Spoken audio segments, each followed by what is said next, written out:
J'ai à cœur, et mon équipe aussi a à cœur, depuis plusieurs années, de mettre davantage en lumière les artistes femmes, non seulement à travers notre parcours permanent, à travers notamment des actions de médiation autour de l'égalité filles-garçons, hommes-femmes, et aussi à travers notre programmation d'exposition. Ça a été le cas avec Rosa Bonheur. Déjà en 1970, il y avait une exposition sur Suzanne Martin. Je parle de Suzanne Martin parce qu'elle est très bien représentée dans cette exposition, puisqu'elle a fait un legs très important au musée en 2004, où elle a légué non seulement des œuvres de sa collection, mais des œuvres d'autres artistes, notamment d'artistes femmes. Et puis, plus proche de nous, dans les années 2000, l'exposition sur la sculptrice Jeanne Pouplet, sur Henriette Lambert, également présentée dans l'exposition. Et puis, encore plus récemment, depuis que je suis à Bordeaux, en 2018, une exposition sur Suzanne Lafont, dans le cas de la commande artistique Garonne, qui d'ailleurs, c'est intéressant de le rappeler, avait accordé une place de choix aux artistes femmes dans le cadre de cette commande. Et puis là, Rosa Bonheur en 2022, mais qui avait déjà été mise à l'honneur au musée déjà en 1997. Donc c'est pas une première, mais il est vrai qu'aujourd'hui, on essaye vraiment de les mettre davantage en valeur et pas seulement à travers une politique d'exposition. Voilà, on s'inscrit dans cet engouement pour les artistes femmes qui méritent aujourd'hui, qui ont été un peu les grandes oubliées de l'histoire de l'art. Donc c'est vrai qu'aujourd'hui, dans les musées, autant en France qu'à l'étranger, on essaye effectivement de combler ce retard, de mettre davantage les femmes à l'honneur aussi dans les politiques aussi d'acquisition. Et ce qu'on aimerait d'ailleurs à terme, c'est de ne plus parler d'artistes femmes, on ne parle pas d'artistes hommes, mais d'artistes tout court. La plus grande difficulté a été de réunir une liste d'œuvres d'artistes femmes. Et nous avons une petite case dans l'inventaire informatique, H ou F, homme ou femme, et qui n'est pas toujours remplie. Donc d'abord, on a à peu près 8000 numéros d'inventaire, il y a 1000 anonymes. Donc les anonymes, par nature, ils ne sont pas genrés, ni hommes ni femmes. Donc il a fallu revenir sur chaque œuvre, ce qui a été un peu difficile. Donc on a ressorti le vieil inventaire qu'on appelle le 18 colonnes, où sont notés à la main dans une très jolie écriture, depuis 1802, l'origine du musée. En cherchant, j'ai regardé tout ce qui était indiqué en « né » et « eux ». Ce qui m'a permis de regenrer des femmes dans l'inventaire informatisé.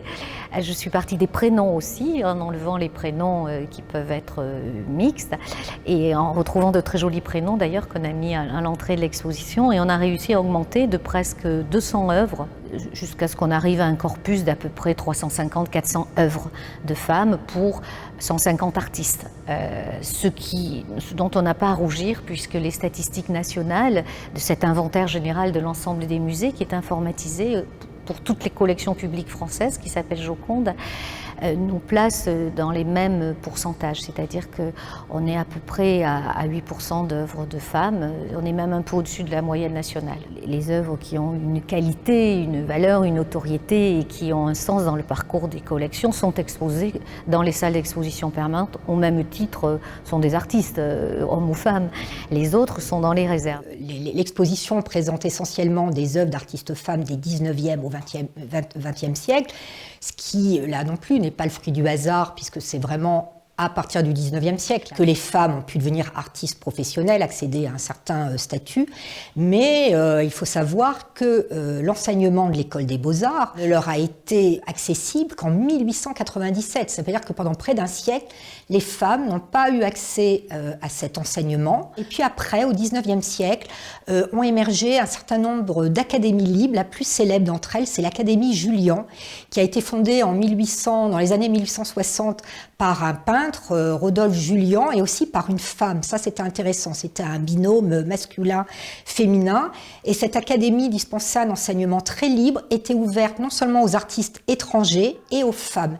Et 10 ans plus tard, en 1876, l'Académie Julian crée un cours féminin, donc réservé aux femmes, qui pouvaient peindre pour la première fois des modèles masculins, d'abord en caleçon et ensuite au nu. Elles pouvaient exposer au salon, mais que même pendant tout le 19e siècle, 10 à 15% des exposants seulement étaient des femmes. Pourquoi ? Parce que le salon était encore sous l'emprise de l'Académie de peinture, qui a été fondée au XVIIe siècle, et les membres du jury du salon étaient essentiellement des hommes, donc assez conservateurs. Donc même si les femmes pouvaient exposer au salon, voilà, elles étaient encore peu nombreuses. Il faut savoir aussi que les femmes ont pu concourir au fameux prix de Rome, qui est une séance de sésame et de reconnaissance ultime, seulement à partir de 1903. Donc 1897, elles accèdent à l'école des beaux-arts, et seulement en 1903, elles peuvent conquérir au prix de Rome. Il faut attendre 1911 pour qu'une femme dans la section sculpture soit premier prix de Rome, et 1925 dans la section peinture. Vous voyez que tout ça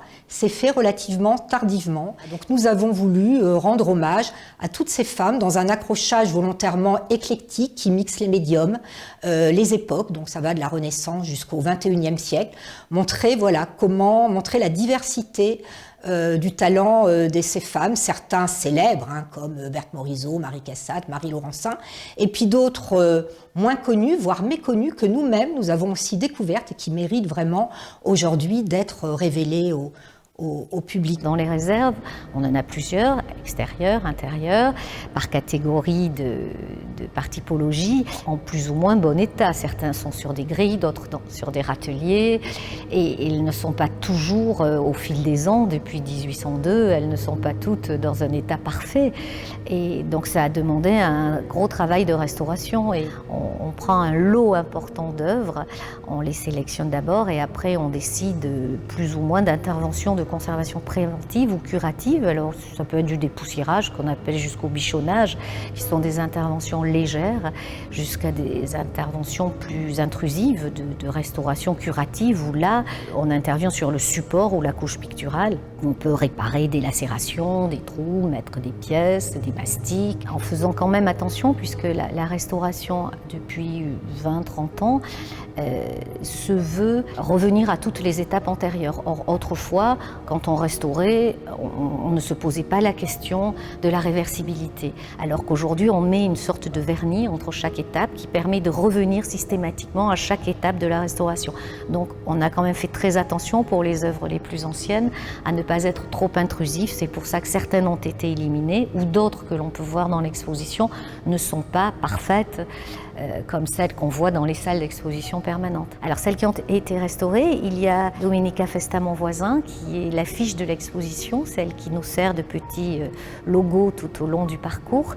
Elle a peint sa fille Blanche Monvoisin, qui est un portrait d'enfant qui était troué, lacéré, sali, avec des vernis jaunis. Donc elle a subi une restauration importante, de réencadrement également, que l'on peut voir. Il y a le portrait de Raymond Bonheur, le père de Rosa Bonheur, qui a été peint par le frère de Rosa Bonheur, le fils de Raymond, Auguste, qui est un portrait disparu, que l'on recherche encore. On s'était penché sur cette œuvre pour l'exposition Rosa Bonheur, et il a été peint par une portraitiste, Nelly Jacquemart, assez connue. Ce tableau était ruiné, on peut l'appeler comme ça, dans nos réserves, et qui a fait l'objet d'une restauration et qui aujourd'hui trône dans l'exposition.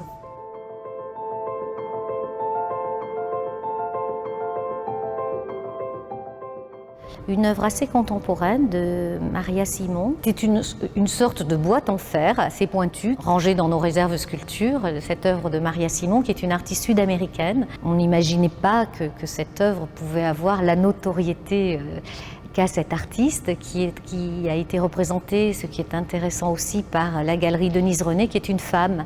Donc il y a cette œuvre qui a été acquise dans les années 70 par le musée. Et il y a également le Jeanne Amen, peut-être le grand format de fleurs, presque pas abstrait, mais qui est une allée de fleurs dans un très grand format, qui est plutôt un format généralement réservé à de la peinture socialement plus importante, puisque les tableaux de fleurs étaient plutôt des miniatures ou des petits portraits délicats que l'on pouvait présenter dans les appartements, comme la peinture de genre ou la nature morte. Et là, c'est un grand format qui représente une allée qui a presque une composition très moderne, très contemporaine. D'une œuvre graphique de Madeleine Aimée Lacour, qui était la fille du premier conservateur du musée, de Pierre Lacour-Père, qui date de la fin du XVIIIe siècle, début du XIXe, qui est intéressant à 3 titres. D'abord parce qu'il a été dessiné par une femme, qui représente son frère Pierre Lacour fils à partir d'un dessin de son père, Pierre Lacour père, qui est le premier conservateur du musée, dont on a beaucoup d'œuvres dans le musée, notamment la vue du port de Bordeaux.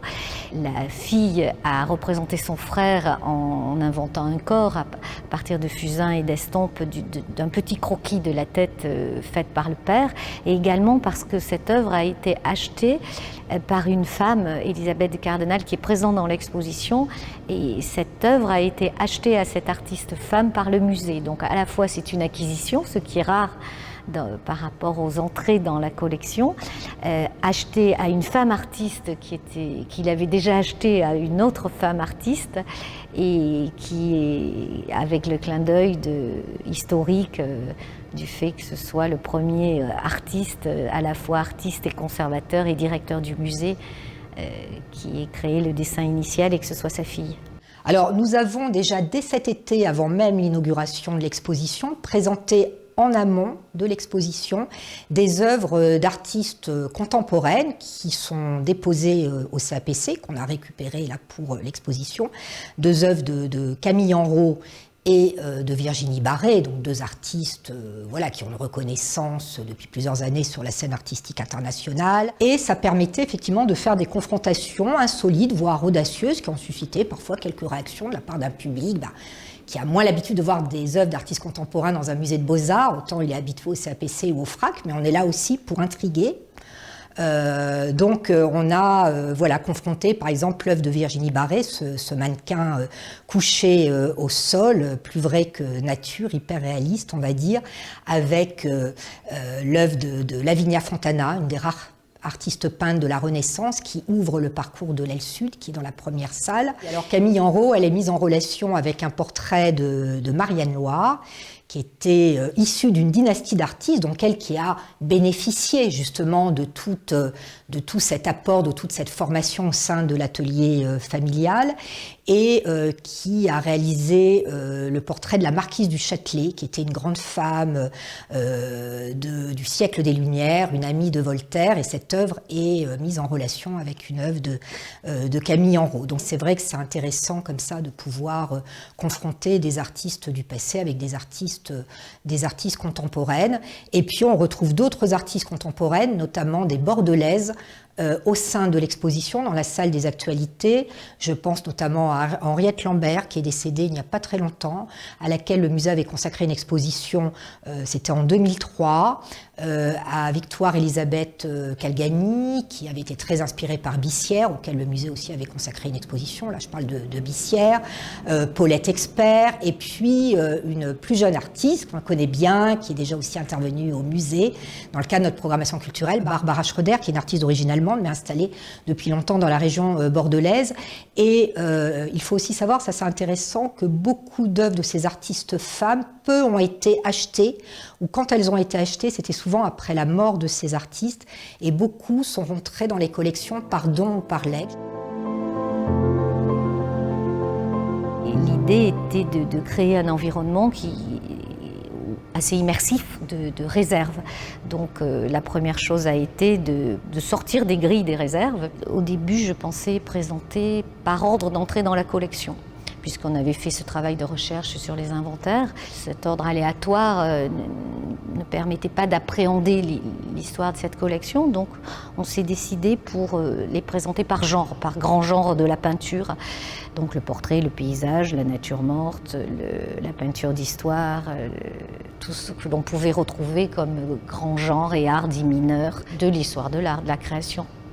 Le thème étant, elles sortent de leur réserve. C'était regrettable de les décrocher des collections permanentes, des salles d'exposition, pour les présenter dans cet accrochage.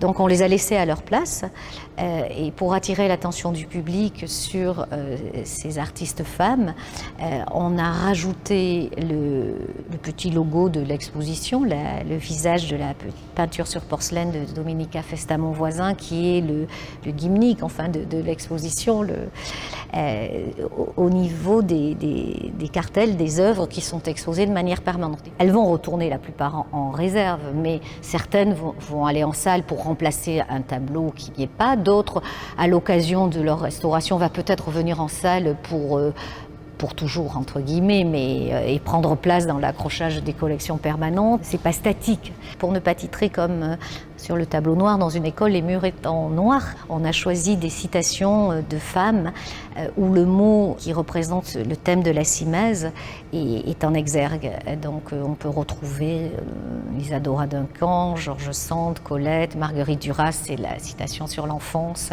qui permet aussi de renforcer ce clin d'œil d'artiste femme.